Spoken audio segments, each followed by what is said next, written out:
Ahmedabad riverfront lower promenade પાણીમાં ગરકાવ થઈ ચૂક્યો છે અને સુભાષ બ્રિજ નજીકનો આ જે વોકવે પર હજુ પાણીમાં અને બાઇક સ્ટેન્ડ પણ પાણીમાં ગરકાવ થઈ ચૂકી છે।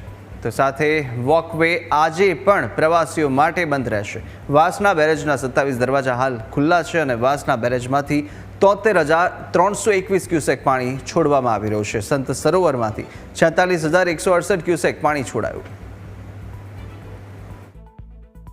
ઉપરવાસમાં થયેલા ભારે વરસાદના કારણે સંત સરોવર અને ધરોઈ ડેમમાંથી અવિરત પાણી છોડાઈ રહ્યું છે, ત્યારે સાબરમતીનો રિવરફ્રન્ટનો વોકવે છે લોઅર પ્રોમિનાડ તે પણ હજુ પાણીમાં ગરકાવ જોવા મળી રહ્યો છે। ખાસ કરીને સુભાષ બ્રિજની નીચેનો જે ભાગ છે જે લોઅર પ્રોમિનાડ છે, ખાસ કરીને રિવરફ્રન્ટ વોકવેનો, ત્યાં હજુ પણ પાણીમાં ગરકાવ છે, કારણ કે જે સાબરમતીનું જળસ્તર છે અને લોઅર પ્રોમિનાડમાં જે છે ત્યાં સીધું જે છે પાણી પહોંચી ચૂક્યા છે અને પ્રવાસીઓ માટે હાલ આ વોકવે જે છે તે બંધ કરવામાં આવ્યો છે। જોઈ શકાય છે કે ગતરોજથી જે પ્રકારથી પાણીનો પ્રવાહ અવિરત ચાલુ રહ્યો છે તેને ધ્યાનમાં રાખીને પ્રવાસીઓ માટે તો વોકવે બંધ છે, પરંતુ હજુ પણ અવિરત પાણીનો પ્રવાહ જે છે તે અહીંયા જોવા મળી રહ્યો છે। ખાસ કરીને જે લોકો સાયકલ ચલાવવા માટે અહીં રિવરફ્રન્ટમાં આવતા હોય છે તે પણ સમગ્ર રીતે જે માય બાઇકનું જે પાર્કિંગ છે તે પણ પાણીમાં ગરકાવ છે અને સાયકલ જે છે તે ઉપર મૂકી દેવામાં આવી છે। ખાસ કરીને વાસણા બેરેજની પણ વાત કરવામાં આવે તો હાલ 78,301 ક્યુસેક પાણી જે છે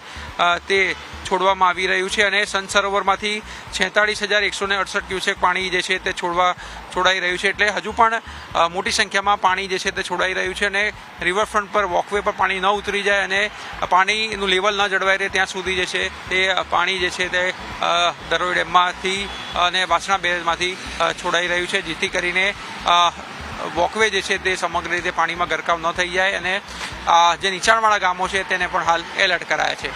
કેમેરામેન રીતેશ સાથે આશુતોષ ઉપાધ્યાય, ન્યૂઝ કેપિટલ, અમદાવાદ।